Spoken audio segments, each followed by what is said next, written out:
Today, we will be doing an overview on how to enter a business into RightCapital. To get started, you can head to the Profile Net Worth section. This will also be available on step 4 of the 6 steps of data entry. To add a business, head to the Add Account option and then select Business. Here, we can set up the type, value, revenue, expenses, growth, and sale details of the business. As an important note, details that are added here should be for the core business itself, not for any business-owned assets such as investment accounts or real estate, as we can set those up later in more detail. To get started, you can adjust the business type here. For this example, I will be using an S-Corp. I will also provide the business with a name so I can easily identify it later. From here, I can set up the value of the business. The first option is to use either the simple growth or a detailed schedule. Simple growth works with just the annual growth percentage and current value figures.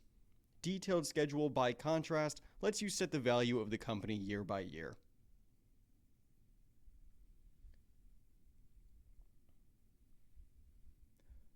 While this option does require more setup, you also have these quick fill options to make the job easier. For example, I can put my starting value and ending value, and then use Interpolate to have the system automatically fill in the gaps. For the purpose of this video, I will stick with simple growth. Last option here is the value accumulation setting. Standard ensures that profits are not retained and distributions will have no impact on the business value, while advanced will retain profits and show distributions feeding back into the business. From here, we can move to the revenue and expense approach. This is a similar story to the last section. We can put in the annual amounts with a percentage growth or fill them out in a detailed schedule.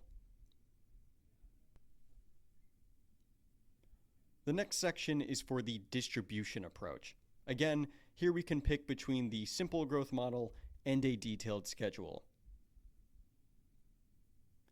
We can set what type of distribution we want for the business, either as an annual dollar amount or as a percentage of pre-tax profit or revenue. You can then set the growth percentage and whether the business income should be service income or not.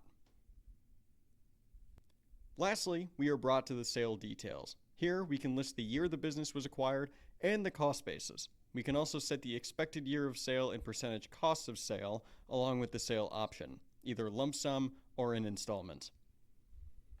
Obviously, we may not know the year of sale depending on the plan, but we can always propose an alternative sale date later, so just give your best estimate on a sale date. And that will do it for the business entry. Before we wrap up, I will quickly go over how to add assets to a business. Let's say that this business owns an asset, in this case, a vehicle used for shipping. We can head to the Add Account option, select Other, and then build out the asset. We can then choose the owner of the asset to be the business itself. Once the card is complete, we can press Save and see that the asset is now listed under the business. This can also be done for other assets such as banking and investment accounts, real estate, loans, etc. And that will do it for this video. Additional information on this process can be found in our Help Center, and for any questions, please reach out to our support team.